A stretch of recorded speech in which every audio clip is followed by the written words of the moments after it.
Abrimos otro bloque del show de la selección acá por AM690 y nos metemos en nuestra sección Futboleando con, a donde pasan diferentes personalidades del ambiente argentino, en este caso, esta noche, un periodista, columnista, el comentarista, el señor Hugo Balazone con nosotros. Hola Hugo, ¿cómo estás? Buenas noches. Rubén Gómez te saluda y parte del staff del show de la selección. ¿Cómo estás? Hola Rubén, chicos, un placer enorme saludarlos. ¿Cómo les va? Bien. Queremos preguntarte, como para iniciar esta charla, tu pasión por la selección argentina desde tus comienzos o desde chico, y si pudiste, contame alguna anécdota de los primeros mundiales, partidos importantes, eliminatorias, Copa América, y después también, cuando ibas creciendo y abrazaste la profesión del periodismo, si te pudiste despegar de ese hincha o hoy lo mantenés. Sí, me despegué bastante. Es más, hasta me reprocho tener una mirada tan crítica sobre el seleccionado argentino, porque dejé de lado, dejé allá en el tiempo, en cuanto niño, la pasión que me despertaba la selección argentina. Ustedes piensen que yo nací en el 76, con lo cual mi despertar futbolero se da con México. Por eso, ustedes notarán en los medios que aquellos que andamos por los 44, 45 años, 43, somos muy maradonianos, o somos la generación Maradona, la generación de México, con lo cual todo lo que nos pase de México 86 nos va a generar una emoción muy fuerte. Y todo lo que sea México, Maradona y la selección argentina se remiten a nuestros comienzos con el fútbol, a nuestra pasión por el fútbol. Lamentablemente, digo lamentablemente porque, insisto, me gustaría tener un sentimiento más fuerte por la selección argentina, porque ese sentimiento me limitaría mi poder de crítica aún en las Copas del Mundo, o aún cuando lo que veo no me gusta tanto. Por ejemplo, ¿y sabes cuándo, o saben cuándo lo noté eso yo? Cuando me tocó comentar por la red el Mundial de Sudáfrica 2010 y me tocó ser crítico con aquel equipo de Maradona. Y ahí entendí qué lejos quedó el hincha y qué cerca estoy de tener una mirada objetiva y crítica de algo que quisiese que le vaya bien. Yo siempre quise que a Diego le vaya bien, aún como entrenador, pero mi obligación y mi responsabilidad tenía que ver con ser muy crítico o demasiado crítico con aquella selección. ¿Qué tal, Hugo? ¿Cómo estás? Agustín de Julis te saluda. Y Argentinas, que vos viviste tanto como hincha, si querés como periodista, más allá de, bueno, esa del 86 que logró el título, ¿cuál es la que, por lo menos en la previa a los mundiales y demás, más expectativa te generaba o que creías que podía ser un papel preponderante en las Copas del Mundo? Mirá, de la selección del 94 me gustaba casi todo, aún porque estaba Diego en la vuelta y demás, y ahí, aún porque padecimos mucho aquello del 0-5 con Colombia, de una eliminatoria durísima para la Argentina.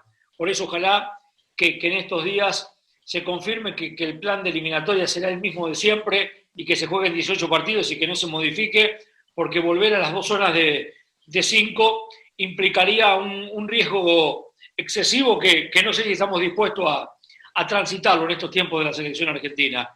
Pero te diría que aquella selección del 94, te diría que la previa a la eliminatoria del 2002 era un equipo fantástico, aún sabiendo que Riquelme, con todo lo buen jugador que era por entonces, no tenía lugar en ese equipo. No había grandes reproches a la ausencia de Román, porque ese equipo volaba y porque el rasgo, recuerdo cuántas veces decía Bielsa en aquellas conferencias de prensa, que el rasgo del equipo era la aceleración, era un equipo muy vertical, casi por demás de acelerado, pero era un equipo impiadoso con los rivales. Y más acá en el tiempo, me gustó mucho la selección de Alemania de Peckerman. Fue una pena esa baja del Pato Bondancieri y aquel accidente que terminó siendo fatal, porque ese equipo para mí estaba para más en ese Mundial. ¿Qué tal, Hugo? Víctor Santander te saluda, un gustazo hablar con vos. Igual, Mi pregunta va más hacia ese despertar tuyo futbolero, ahí por el 86, por la época de México, y cómo era consumir información futbolera, periodística, de la rama deportiva, en el día a día, cómo vos empezaste a que te empiece a picar el bichito de la información y de entrar en la vocación. mira, el gráfico era una fuente ineludible, el gráfico para nosotros era, te diría que la Biblia, era una obligación leerla de principio a fin. Es más, yo me vine a Buenos Aires y vine con mis gráficos. Y mis gráficos están acá en mi escritorio y de vez en cuando agarro uno del 86, 87 y me pongo a leer formaciones o me pongo a repasar alguna vieja nota o algún lindo epígrafe o una foto porque eran extraordinarias las fotos del gráfico. El fútbol de aquel entonces se vivía por el gráfico, se vivía por la radio, eran tiempos de la oral deportiva de Muñoz y eran tiempos del despertar, para mí, del mejor relator de todos los tiempos, que es Víctor Hugo Morales, y aquella competencia que tuvo para mí en Italia 90 la mejor cobertura que yo recuerdo en radio de un equipo periodístico. Porque el Víctor Hugo del 86 o el barrilete cósmico se escuchó por Radio Argentina. Fue tan glorioso su relato que se hizo inmortal. Pero el Víctor Hugo del 90, ya en Continental, con un equipazo, con un despliegue impresionante en Roma periodísticamente, con mucha gente que fue allá, y con un Víctor Hugo inspiradísimo, porque Italia y el arte y todo lo inspiró, para mí fue la mejor cobertura radial que yo recuerdo de una Copa del Mundo por entonces. Con lo cual, la radio, el gráfico, los diarios que por entonces tenían una buena cobertura. Yo recuerdo que Clarín tenía un buen suplemento deportivo. Era una vasta cobertura, con enviados especiales, con mucha difusión y demás. Y la tele que recién llegaba, la tele era muy rezagada por entonces. Les estoy hablando de otro tiempo del periodismo, de otro tiempo de la comunicación, pero aquellos fueron los disparadores más importantes. Estamos hablando con Hugo Balazone, acá en el aire del show de la selección. Hugo, te quiero preguntar sobre tus comienzos en el periodismo. ¿Qué es lo que más recordás? ¿A quién tenías como espejo, como referente? ¿Y qué te falta conseguir? Bueno, mis comienzos surgieron muy temprano en mi pueblo. Yo hacía radio a los 15 años. Pero cuando terminé el secundario me vine a Buenos Aires, a la escuela de Niembro y Araujo. Allí encontré en radio a un profesor que me marcó demasiado, porque encima era un comentarista que yo escuchaba con Víctor Hugo y con Julio Ricardo y con Apo, que era Ricardo Ciocia. Fue mi profesor de radio y era un tipo que vos lo escuchabas en una clase y estabas aprendiendo y te estaba marcando a fuego no solo una vocación, sino un estilo periodístico, una manera de hacer radio, un gusto por la radio muy especial, que hasta el día de hoy sigue vigente, te diría.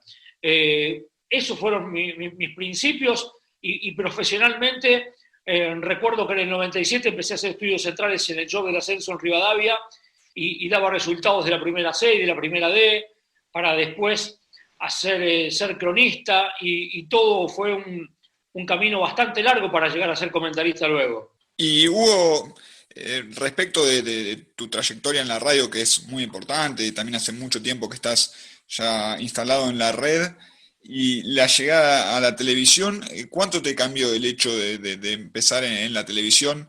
Primero, bueno, también con los comentarios que hacías de los partidos en la época de Fútbol para Todos, y después también ya en lo que es Teis Sports. ¿Cuánto te modificó y qué te gusta más o qué te gusta también de cada cosa, de la televisión y de la radio en particular?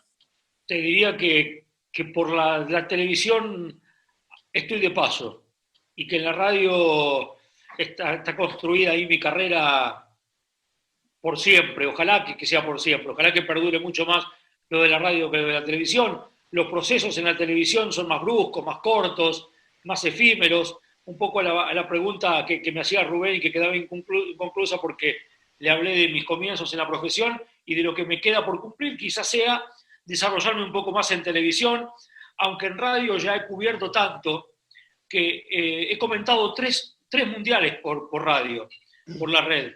Y si me preguntás, ¿cómo querés seguir tu carrera en radio? De este modo. Creo que estoy en el mejor lugar para hacer radio a nivel de periodismo deportivo, que estoy instalado en un lugar muy preponderante, con transmisiones de fútbol, con programas, con la posibilidad eventualmente de conducir, aunque no me lo proponga, pero si vos me decís cómo querés formatear tu carrera, más allá de que algunos crean que la radio quedó un poco más relegada respecto del impacto que hoy tiene la televisión, o que la trascendencia, o que la visibilidad que la televisión te da, que eso es innegable que pase. pero a mí la radio es el medio en el que más cómodo me siento y en el que mejor me desarrollo y en el que por ahí pasan mis mayores virtudes, creo. ¿Y notás que a partir del abanico de redes y de formas de comunicación y de informarse que hay ahora, hay una creciente histeria que perjudica la dinámica del juego mismo del fútbol?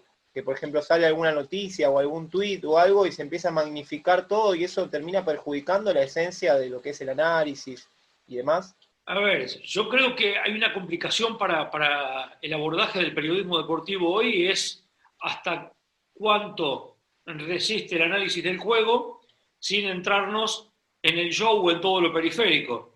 Y esto, lamentablemente, lo imponen los productores del medio, la industria misma de acuerdo a su consumo y también entendiendo las demandas del consumidor.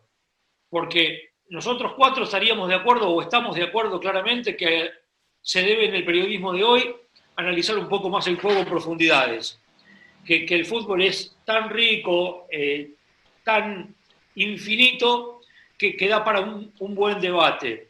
Ahora, también hay cuestiones, hay tantos intereses en el fútbol de hoy, hay tantas cuestiones periféricas que atentan contra el análisis del juego, que es tentador también para los medios de comunicación abordarlos desde ese lugar, un poco más frívolo, un poco más colateral, un poco más impactante que hablar del juego mismo. Y hablando del juego mismo, ¿qué expectativa te genera esta selección de Scaloni, este recambio generacional, Messi plantado en estos jugadores nuevos, de esta sangre nueva que va llegando y algunos históricos que ya poquitos que van quedando? ¿Qué expectativa le ves a este ciclo Scaloni? Mirá, a mí me dicen que Messi está muy entusiasmado con lo que le pasó a la selección en la Copa América y lo que le está por venir con esta nueva generación. Yo creo que tiene menos cargas sobre su espalda, tiene menos lastres Messi. Ya no lleva todo el tema de la cuestión del club de amigos, de sus amigos y de por qué juegan o no juegan. Y ya es una nueva generación en la que, al estar desentendido de aquellos prejuicios, juega un poco más liberado. La cuestión de Scaloni es que es un técnico que yo nunca hubiese elegido para dirigir la selección, pero que mientras tanto tiene más aciertos que errores en el mientras tanto. Y que debemos quitarnos los prejuicios respecto de él.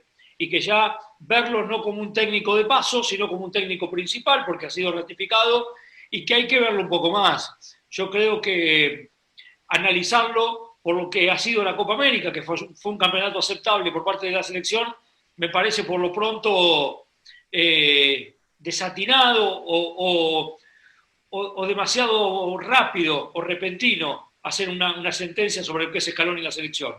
Y respecto de Messi, para puntualizar un poco más en él, en este último tiempo en la selección argentina ha tenido un rol diferente, si se quiere, más de líder todavía, teniendo en cuenta que se fueron jugadores de mucho peso, como por ejemplo Mascherano, y hay un cambio generacional donde él empieza a ser más la bandera también fuera de la cancha. ¿Te gusta lo que se vio de este Messi, más allá del juego, digamos, de fuera de la cancha, o como pasó en la Copa América con las declaraciones en la Conmebol? Me gusta. A ver, es un poco un Messi impostado en ese lugar. Pero también las demandas, no seamos malos, porque nosotros le pedimos a Messi que se refleje de ese modo. Que sea contestatario, que sea impetuoso, que sea peleador, que sea caudillo, que sea líder. Cosa que yo no creo que Messi sea. Messi es el mejor jugador de este tiempo, pero no tiene dotes de líder. No nació para serlo. No está formateado para ello. Y entonces, las demandas son tan altas para con él, porque no gana con la selección argentina, que le estamos exigiendo que sea algo que no es. Y en ese algo que no es, salió lo que salió. El divague que fue la declaración posterior a la final de la Copa América, o al partido de tercer puesto, las críticas a la organización, al VAR y demás. Y a la hora de las preferencias, vos te ves más ligado a, como lo marcabas antes, ¿no? En épocas como la de Bielsa, que el equipo era un avión y se alojaban en un sistema, como la de Basile, que quizás él armaba de acuerdo al material que tenía a disposición, a los mejores que tenía. En esas dos vertientes, ¿vos dónde te sentís más cómodo? en la que se pondera un sistema por sobre los nombres o en la que se ponderan más los nombres por sobre el sistema? A ver, me gustan los sistemas que están armados para priorizar el ataque. Si es así, Bielsa tiene mi apoyo, tiene mi aval, aunque sean equipos repetidos o hasta previsibles, hasta que le induzcan al rival cómo jugar. Fíjate si serán buenos esos equipos, que aún invitándole, avisándole al rival cómo juegan, les gana, o generalmente les gana, o son superiores. Y me gustan aquellos técnicos que dentro de ese armado ofensivo, dentro de ese sistema, dentro de ese método y de esa disciplina, le dan espacio a la inspiración, le dan espacio a los talentosos, y que los talentosos tengan la opción de desordenarse, tengan la opción de inspirarse sin desatender la cuestión general. Creo que se entiende, ¿no? Pero es un punto y un punto. Ni tan rigurosos tácticamente, ni tan disciplinados tácticamente, ni tanto al libre albedrío y a jugar a lo que salga. Me parece que los sistemas son importantes en el fútbol, siempre y cuando, a mi gusto, a mi criterio, tengan la posibilidad de ser muy dinámicos y muy orientativos hacia un juego de ataque, que el fútbol de hoy lo demanda. El fútbol de hoy, generalmente los buenos equipos de hoy tienen un gran rapto de inspiración para atacar. Fíjense el Bayern Múnich. Era un equipo que se desordenaba en el ataque y que llegaba con 5 o 6 opciones en ataque al área. Ese es un equipo, me parece que es el indicador del fútbol de hoy. Pero también no me gusta que a los talentosos o a los jugadores que en determinadas posiciones suelen cumplir un rol específico, se los ate a demasiadas responsabilidades. Estamos hablando con Hugo Barazone. Hugo, te pregunto, haciendo nombres propios de este plantel que lidera Scaloni, ¿te seduce la posibilidad de algunos jugadores que van surgiendo? Caso de Paul, Paredes. ¿Cómo ves ese acompañamiento en la mitad de la cancha? Porque se habló tanto de que el equipo juegue para Messi, y me parece que en estos tiempos Messi debe jugar para el equipo. Sí, me parece que hay que armar un buen equipo para que Messi pueda lucirse. Sabemos que Messi, lo hemos visto con el Barcelona de este último tiempo, sin acompañamientos que lo hagan brillar, él no puede solo. Está claro eso. Hay jugadores que son más rebeldes individualmente y más anárquicos. Messi necesita de un poder asociativo muy importante para que el fútbol de hoy lo obedece, el fútbol asociativo, para construir su mejor versión. Dentro de ello, creo que tenemos en la selección los mejores de esta camada, que yo no sé si son extraordinarios, pero son los mejores que hay. No sé si afuera hay mejores de los que están. No sé si hay un mejor mediocampista que Paredes o un mejor interior que De Paul. Supongo que la buena temporada de Di María lo lleva a estar en la consideración. Lautaro es lo que viene, es un toro que es inevitable que se meta en la selección. Para mí, si le encuentro una virtud es no se arrugó a jugar con Messi, y esa es una virtud. Hay muy buenos jugadores que vimos que no han sido compatibles para con Messi. Y después me gustaría, esto por ahí lo pueden debatir más adelante, ustedes que abordan la selección argentina más en lo específico, pero me gustaría que el seleccionado argentino se pruebe a jugar con 3 centrales y a ocupar mejor el mediocampo, porque los problemas que hemos tenido en la Copa América o el proyecto de la Copa América de jugar 4-3-3 hizo que fundamos al Kun Agüero y a Lautaro, también incluso hasta Messi se sometió a ese plan, en una presión sostenida para que el rival no salga fácil y que el medio campo quedaba un poco desnutrido, hasta por falta de jerarquía en esos lugares.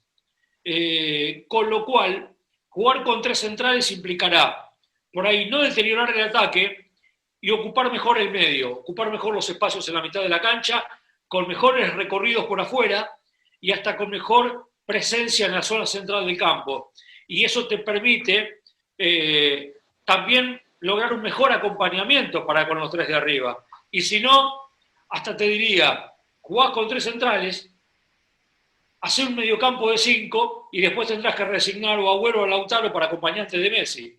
Un poco como lo que jugó el Atalanta de Gasperini en esta última temporada. Sí, sí, es real que en Europa en sí se utiliza mucho actualmente la línea de tres centrales en diferentes equipos, ¿no? Y en base a esto que decías de que están los mejores jugadores de esta camada, que quizás no sea extraordinaria, pero en fin, están los que deben estar en la selección, ¿te parece que le alcanza a la selección argentina hoy en día con lo que se vio hasta ahora de este nuevo periodo de Scaloni para pelear con las grandes potencias que hay a nivel mundial, pensando en una en una Copa del Mundo de Qatar, si llegamos a clasificar, ojalá que sí? Y es un temazo ese. Es un temazo porque creo que hoy la selección argentina está entre el quinto y el 10 de las mejores selecciones del mundo.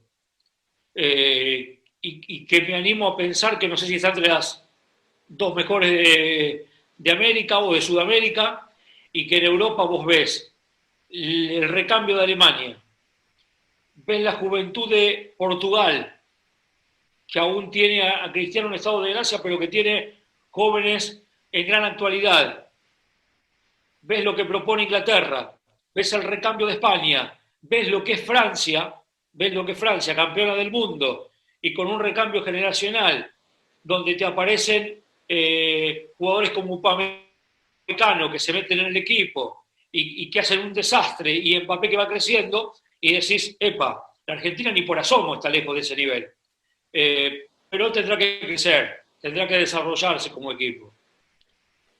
¿Y crees que la base, digamos, de que no nos sobre nada y de que estemos en esta situación de en algún punto inferioridad en el recambio, se debe a un fútbol argentino que estuvo devastado hasta hace poco y que ahora se reorganiza pero con los mismos vicios de antes? ¿O crees que hay una renovación seria en la cúpula del fútbol argentino?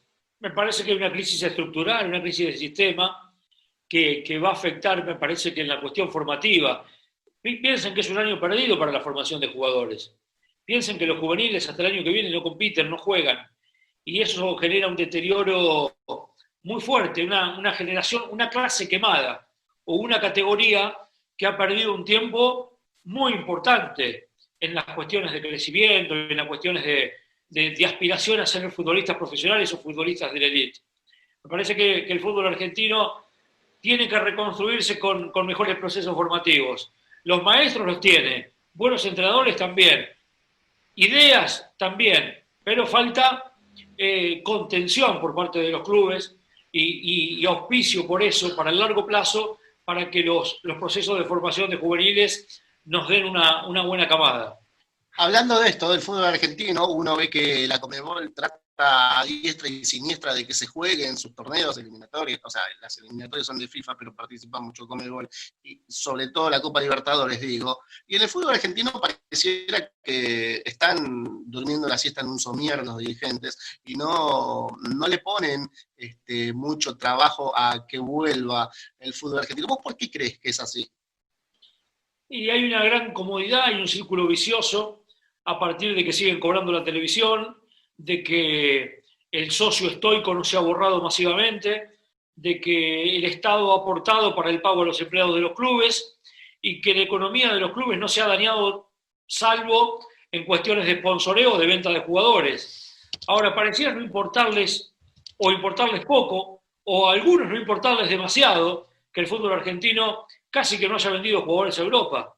Es muy notorio esto, salvo Gaich y algún futbolista que se va a otro destino, como Juanfran Quintero a China o Pepino Reynoso a Estados Unidos, no van jugadores argentinos a Europa, y eso es porque están en el taller mecánico hace 6 meses, están en boxes hace 6 meses. Entonces, los europeos, antes de contratar a un jugador argentino, contratan a uno de Europa del Este.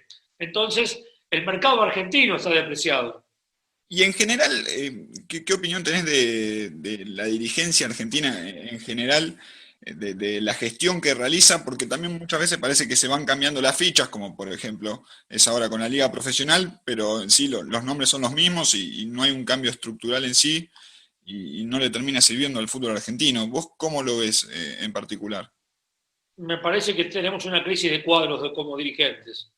Hay una camada de dirigentes que está muy pendiente de su club, con poca mirada general, con una mirada global muy chata, muy corta, y que me parece que eso lo atenta contra la selección argentina, por eso que me preguntaban antes, y atenta con que tengamos un fútbol organizado, con lineamientos, con una competencia que nos identifique, que nos guste transmitir, que sea previsible. Ninguna de estas cosas responden a lo que nos pasa hoy con el fútbol argentino, ni en primera ni en el ascenso. Te quiero hacer una pregunta un poquito más distendida. El 11 ideal de la selección argentina que vio Hugo Balazzone. ¡Oh! Qué buena pregunta. El Pato Filiol, los vi en las eliminatorias, pero naturalmente que lo vi en el 86, lo vi en el 78 y vi todo lo que desarrolló como arquero de la selección. Es imposible no poner a Filiol en ese lugar. Como lateral derecho el Pupi Zanetti, como primer central el Ratón Ayala, como segundo central Pasarela, como lateral izquierdo el Conejo Tarantini. En la mitad de la cancha pondría Juan Sebastián Verón, pondría Fernando Redondo,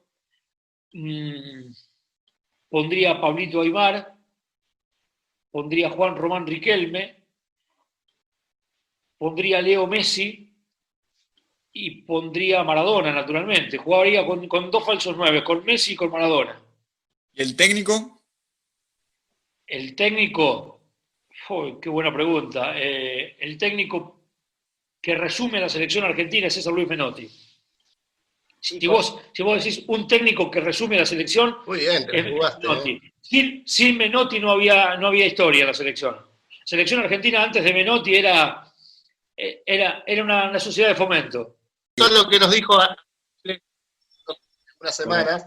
Ardiles nos dijo que con Menotti Argentina se posicionó en la elite del fútbol mundial. Sin dudas, sin dudas. Le hizo creer al fútbol argentino que a ver, aquellos campeones morales que fueron a Suecia y se comieron un cachetazo con Checoslovaquia, o aquel equipo que fue a Inglaterra 66 creyendo que podía protagonizar y se volvió, esos equipos que tenían grandes jugadores y que con la nuestra y demás, le faltaba un sentido organizativo, y eso se lo dio Menotti al fútbol argentino.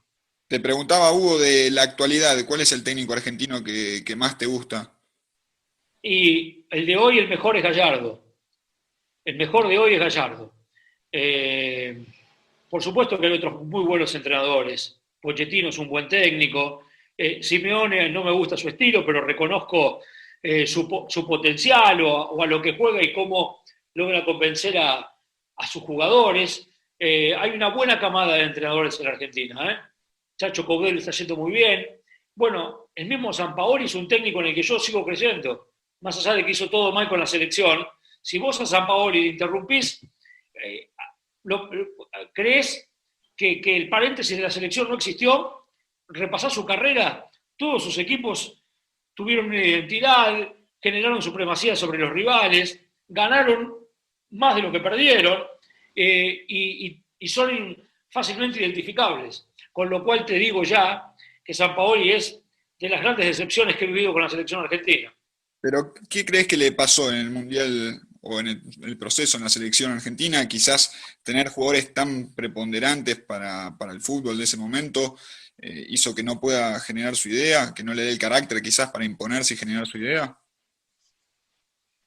Yo creo que se confundió y que falló en el aspecto humano, que mucho tiene que ver para el trato con estos jugadores que venían de ser campeones del mundo, que venían de desarrollarse con entrenadores más humanistas, Sabela, Bausa, aún con distintos estilos, Martino, tipos jugadoristas, ¿se entiende? Tipos con sensibilidad para el manejo del vestuario. Sampaoli no lo tuvo, falló en el factor humano y terminó siendo determinante más allá de el poco tiempo que tuvo para desarrollarse como entrenador, o que ya cuando quiso imponer condiciones estaba medio en un maremoto.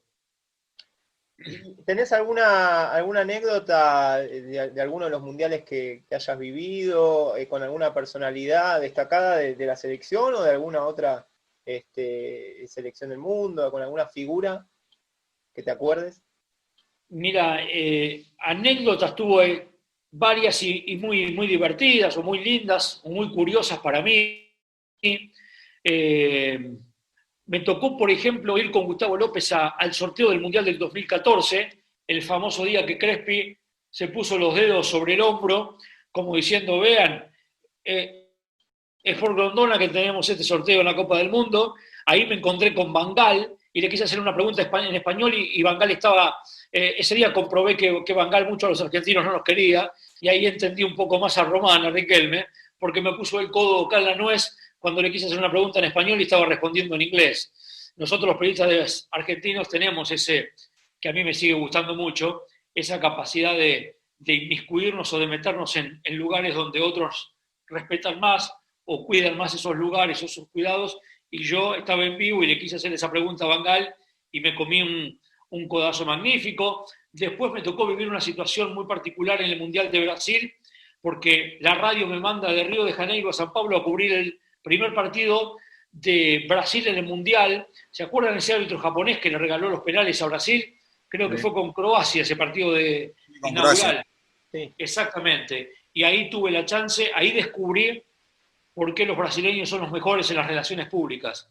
Porque yo puse para la red a todos los jugadores brasileños en la zona mixta, riéndose y charlando conmigo mano a mano, cosa que sería imposible con una selección argentina, por ejemplo. Imagínense un periodista brasileño haciendo una zona mixta ante la salida de los jugadores argentinos. Les pasan todos de largo. Ellos me pararon todos. David Luiz, yo recuerdo haber hecho notas con todo y de la mejor manera. Hablando de periodistas, nosotros no solo somos el programa que sigue la selección durante todo el año, prácticamente de enero a enero, sino que también tenemos transmisión y transmitimos todos los partidos de la selección mayor. Y Víctor Santander, que está con nosotros, y Agustín de Julis, la apuesta también es un poco auspiciosa porque yo soy el redactor y ellos dos son los dos comentaristas que elegí para la transmisión. Siempre... Me gustan las transmisiones con dos comentaristas.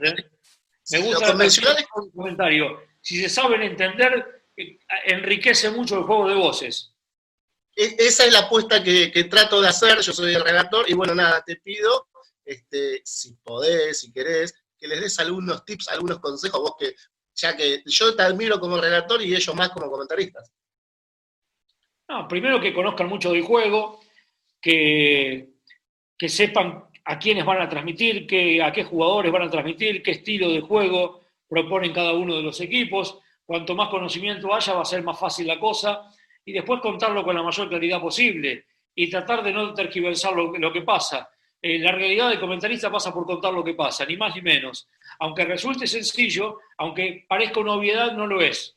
Hugo Balazone charlando con nosotros acá en el show de la selección. Hugo, muchísimas gracias por estos minutos, por tu predisposición, por esta nota. Te mandamos un abrazo y hasta cualquier momento. Gracias, chicos. Un placer enorme. A cuidarse, lo mejor.